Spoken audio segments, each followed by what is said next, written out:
Hi everyone, my name is Jenny Buckley and I'm a mechanical engineering professor at University of Delaware and one of the co-founders of the Perry Initiative. In this talk, I'm going to introduce you to a recent design project that I was involved with that required tight coordination between engineers and medical doctors to address a critical COVID-related issue. To prevent the spread of COVID, it's really important that everyone, not just our medical providers, wear face masks when they're out in public. No matter where you are in the country, I'm sure you've seen quite a range of face masks, and maybe you've had a few different designs yourself. There's your basic bandana, your home-sewn ear loop design, or maybe you have a pack of these disposable ear loop masks. There are also these high-tech respirator-style masks, which you can buy at hardware stores or get from medical suppliers. Big business is also in on the face mask craze, and you can get a sleek-looking mask like this with the logo of your favorite brand or team.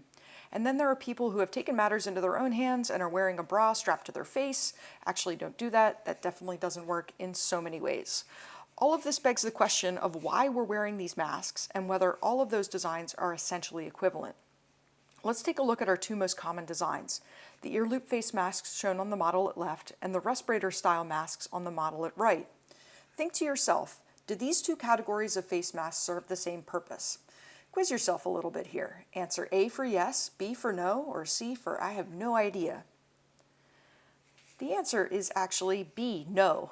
Although we use the term face mask for each of these coverings, they serve very different purposes in protecting you from COVID. The ear loop face mask protects you from large droplets like spit, but it's leaky at the sides and therefore doesn't block smaller airborne particles. This type of face mask does more to protect others from you than you from others. A respirator-style face mask gives you all the protection of the ear loop design, but also offers some degree of protection from you inhaling small airborne particles. From an engineering design perspective, respirator face masks have a few key features that give you this functionality. First, there's a really tight seal to the face, not only around the nose, but also the chin and the sides of the mask. This is one of the biggest differences between ear loop face masks and respirators, this tight seal.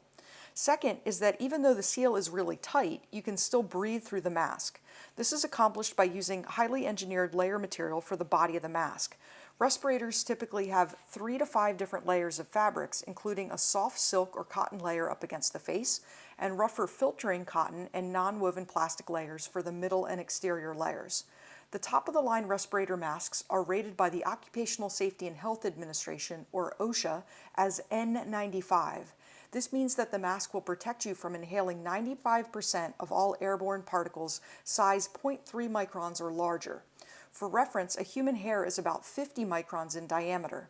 Comparing the size of the COVID-19 virus to a 0.3 micron particle, you can see that an N95 mask will definitely protect you from inhaling COVID. So this begs the question, if N95 respirator-style masks are so great, why isn't everyone wearing them all of the time? Think about this to yourself. Now let me start by saying that even though an N95 offers the maximum amount of protection from COVID, you don't always need to wear one. If you're in a well-ventilated space, practicing good hygiene, and social distancing from people who are not actively exhibiting symptoms of COVID, you really are just fine with an ear loop style mask. That said, if you really want to use a respirator-type mask, you may have trouble getting your hands on one. We've definitely faced a shortage of N95 masks nationwide at the beginning of the pandemic, and we still periodically have shortages in certain regional locations. The cause is a breakdown of the global supply chain. Here's how this happened. Let's say that a hospital in New York needs masks. Their procurement team places orders through a US-based company. A portion of this company's masks are made in the US, but the other portion are made by a third party in China. The suppliers that manufacture the components of the mask, the fabric, the metal tab, the elastic strap, are also interconnected. All of this works fine when global trade and shipping routes are open, but what happened during COVID was that China was affected first and shut down its manufacturing to slow the spread of the disease. When they reopened, they reasonably resupplied their own country first. All of this stopped the supply of N95 masks and associated subcomponents, leaving us in the US with only a trickle of masks made here. Well, okay, let's just ramp up production of masks here in the US. Easier said than done. An N95 production line is a custom piece of equipment, much of it made overseas, that takes months and months to get up and running. This is why early in the pandemic we were rationing N95 masks for medical personnel, and even now we don't have the manufacturing capabilities domestically to continue to supply everyone in the US with disposable N95s. This to me sounded like a problem worth solving. So beginning in the early days of the pandemic in March 2020, I was part of a multidisciplinary team that worked to create a sustainable supply chain for respirator masks. Our goal was to design a new face mask that had some degree of respiratory protection and was quick and easy to manufacture in mass quantities. Ideally, any manufacturing company in an area hit hard by the pandemic could retool in a few days to start producing masks for their local community. We assembled a dream team of engineers, medical doctors, and industry partners, and I'd like to introduce a few of them to you. First is our lead designer, Mr. Whitney Sample, who's a colleague of mine in the Department of Mechanical Engineering at the University of Delaware. Whitney was responsible for designing the overall look and feel of the masks. He's an industrial designer by training, which is a hybrid of engineering and art, and he has extensive experience in medical device design. I'm a mechanical engineer who also works in medical devices, and I was responsible for product testing as well as the logistics of manufacturing and distributing the masks. Whitney and I had two medical doctors on this project, Dr. Lisa Latanza, an orthopedic surgeon from Yale, and also the co-founder with me of the Perry Initiative, and Dr. Yetza Twakli, a physical medicine and rehabilitation doctor also at Yale with a focus in international medicine. Last but not least, we have Dr. Kathy Fromman, a chemical engineering professor at University of Delaware who specializes in respiratory diseases. Financial and equipment resources for this project were provided by the University of Delaware's Mechanical Engineering program, and particularly from individual alumni of the program who gave generously to the project. To mass manufacture our masks, we brought on board two international manufacturing firms, Stratasys and Negrubossi, who also gave generously of their time and resources. Lastly, we partnered with a local volunteer agency, Donate Delaware, to help us distribute masks to people most in need in our area. Like any project worth doing, the mask project involved a large interdisciplinary team working in tight coordination. Particularly important was the feedback between our doctors and engineers in the early stages of the design. Speaking of which, here's what the design process looked like. First, we started looking at popular open source face mask designs. This process is called benchmarking, and it's a common first step in engineering design. Open source means that manufacturing plans for these designs are public, so anyone can download and modify them. There were two benchmarks that really caught our eye, the NanoHack respirator and the DIY face mask frame. You could reuse both masks by swapping out common filter media, a makeup pad for the NanoHack, and a square piece of fabric for the DIY frame.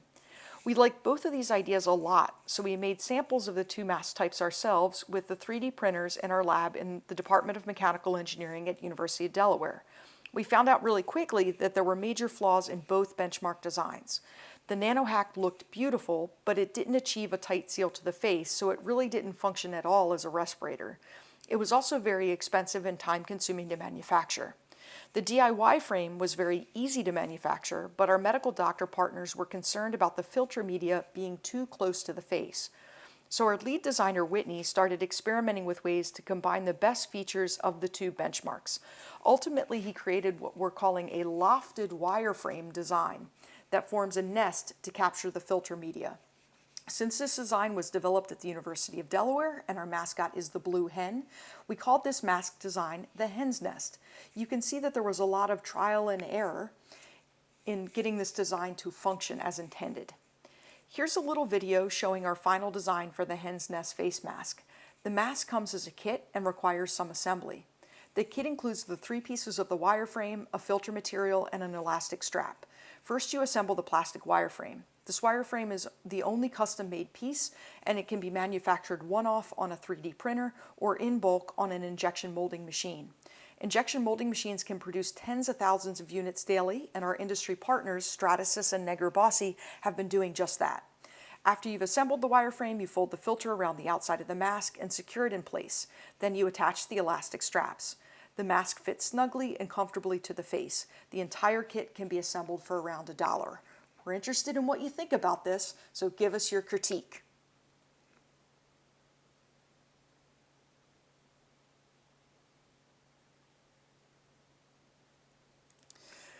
Before we went public with the HensNest, we needed to make sure that it actually functioned as intended. The most critical test that we ran was called a Quantitative Fit Test, which is the OSHA standard by which all respirators are tested here in the US. The test works like this. First, you put the mask that you're testing onto an actual person and place that person in a small room where you've dispersed tiny airborne particles. These are salt water droplets, so they're not going to hurt anybody. You know the concentration of particles in the room, which we're denoting as C out for outside. Through a small hose fitted to the side of the mask, you sample and measure the concentration of particles inside the mask, that is, C in. The concentration of particles that the person is actually breathing in. OSHA defines a measurement known as a fit factor, or FF, as the ratio of the concentration of particles in the room to the concentration inside the mask. Now for another question for yourself. If we wanted the HensNest to function as a respirator, what range of fit factor values would we be shooting for in this experiment? A, fit factor less than 1, B, fit factor equal to 1, or C, fit factor greater than 1? Think about this yourself. A functioning respirator should reduce the concentration of particles that you're inhaling, which means that C in is less than C out, resulting in a fit factor greater than 1. With this in mind, let's take a look at the fit factor test results from our experiment. As a baseline, we first tested an N95 respirator and got a fit factor of 83. This is an excellent degree of respiratory protection and also pretty typical for an N95. Also as a baseline, we tested 3 commonly available face mask types, namely surgical masks, sewn masks, and bandanas. All of these had a fit factor of 1, which means that they don't offer any protection against airborne particles.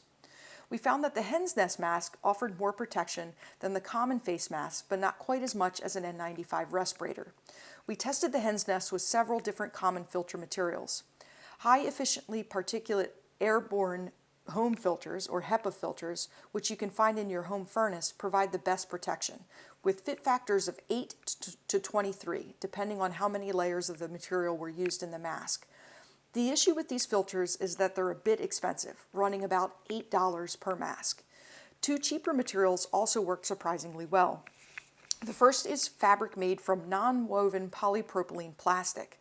Most of your reusable tote bags are made from this material, and when used as a filter, it yields a fit factor of 4 for every layer of material that's used. In case you don't want to run around cutting up your family's tote bags, blue shop towels perform similarly, also giving a fit factor of 4 for each layer used. Like regular paper towels, blue shop towels are cheap and readily available in rolls at grocery and hardware stores. Taken together, our results suggest that the HensNest design functions exactly how we hoped. It provides some respiratory protection while being reusable and economical, both from a manufacturing and from a supply standpoint. So now what? We have a solid product, so our first priority is to get it out to the public. In partnership with small businesses, community groups, and local governments, we're freely distributing thousands of HensNest masks to at-risk individuals here in our home state of Delaware. Because our masks can be manufactured easily anywhere in the world, we're also working with other communities here in the U.S. and internationally to help them manufacture HensNest in their own regions. For example, Dr. Twackley has been leading an effort to develop HensNest manufacturing capabilities in West Africa. We're also continuously refining the HensNest design. We're currently distributing version 3 of our mask, and version 4, shown here at left, simplifies the design down to a single plastic piece that folds up like an origami project. We're also closely working with Dr. Fromman to improve the filtering capabilities of each of these masks designs. Shown in this photo at right is an artificial lung developed by Dr. Fromman that allows us to measure more exactly the particle size that's filtered by our masks. So this is an ongoing collaborative effort that involves engineers, medical doctors, and industry partners. Now we'd like to invite you to join this effort. If you go to our project website, you can follow our progress on the project and also request a free HensNest Mask kit. We'll mail one to you. Once you get your mask, we're really interested in your opinion on how it works for you, so please make sure you fill out our user survey. The next level of involvement is to download our design files and hack our design. We have our computer-aided design, or CAD files, freely available online through our website. If you have CAD experience, you can start hacking the design right away. If you're not familiar with CAD but want to learn, this bit.ly link below goes to my YouTube channel with a few videos to get you started. So consider yourself officially invited to the team. Welcome, and let's get going. Thanks for participating in this interactive talk. I'd like to acknowledge my teammates for this project as well as our organizational partners, and again invite you to join our team via the project website shown on this slide.